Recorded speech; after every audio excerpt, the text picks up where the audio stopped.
Alas, my Dremel, whom I loved like a woman,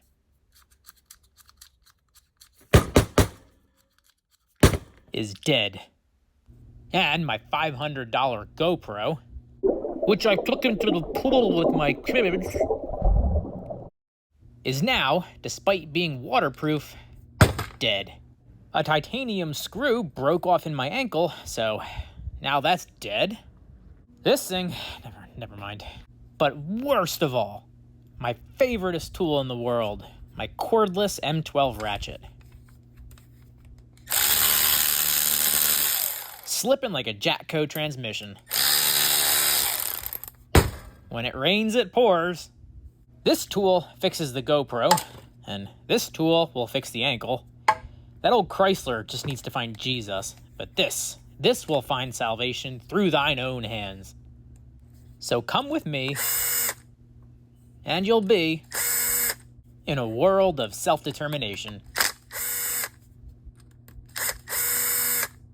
You got those 4 T10s on the neck, and a bunch of T8s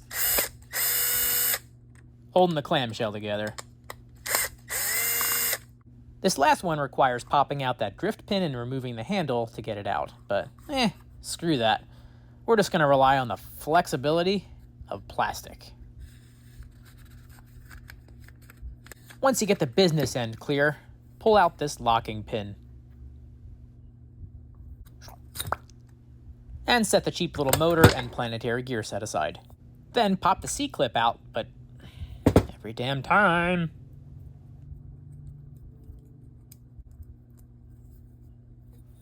Pop the C-clip out. Don't lose it. And then wiggle the anvil out. See those little mushrooms in there? Don't lose those either. There's a lot of, that's not what I expected about these ratchets. For example, you might think these worn-looking teeth would be causing my slipping. But no. Pull this out. If you're stuck in neutral, check the integrity of this drive bushing. And also check out this weird triangular drive crankshaft. If that little knob on the end breaks off, you're not going anywhere. Links are in the description. Been there, broke that. Here's what actually causes most of my ratchets to slip. See that washer? The little mushrooms are spring-loaded and push that washer against the finished section inside the head. It's friction drive. If you lubricate an old ratchet with good intentions, or use this for oil changes and get it soaked in used 5W30, this will start slipping like crazy. Literally. So get a rag and whatever solvent you can find that doesn't cause cancer anymore. If you want it to work, though, it's probably going to cause some level of cancer. This is really counterintuitive, but if you want these things to last, keep the grease out of here. I've also experimented with extending the springs to increase the friction, but it doesn't actually change the spring rate, it just ruins the spring and makes you look like a dumbass. Once you're ready to reassemble, get that spring-loaded ball under the pawl and push it down and try to insert the pin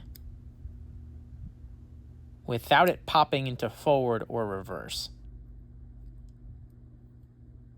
It's really not that hard if you're sober.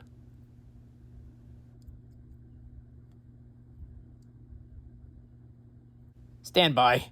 There is one component where I'd add a little bit of light oil. This drive bushing does a lot of work, and it's the weakest link on these non-fuel ratchets. The risk of oil contaminating that friction washer is, in this case, acceptable. Reinsert your kooky triangle drive crankshaft thing, and line up the ratchet mechanism and the bushing.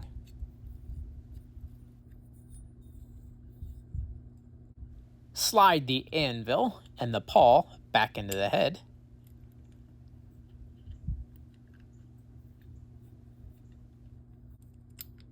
This, for me, by far, is the hardest part. The groove for the C-clip is really deep, and you gotta push hard against all those little springs like the dickens. It's a well-known fact that men are losing their grip strength every generation. So you could get a socket and clamp it in the vise you inherited from your grandfather, who, ironically, probably had the hand strength to do this himself. Or one of these cheap little Chinese pullers works great too. Ow! Rebuild the planetary gear set that you knocked over when one of those giant cicada wasps found its way into your shop and landed on your workbench.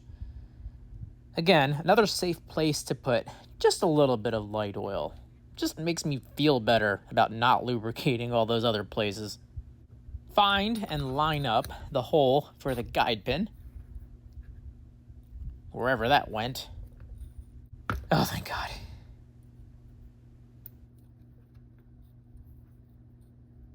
A quick test run.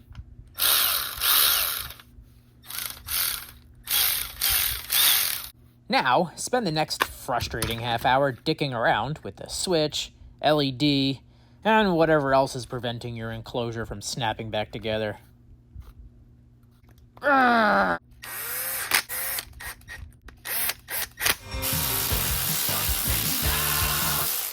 Great way to polish off those calluses. Make them nice and shiny. Thanks for watching. Good luck out there.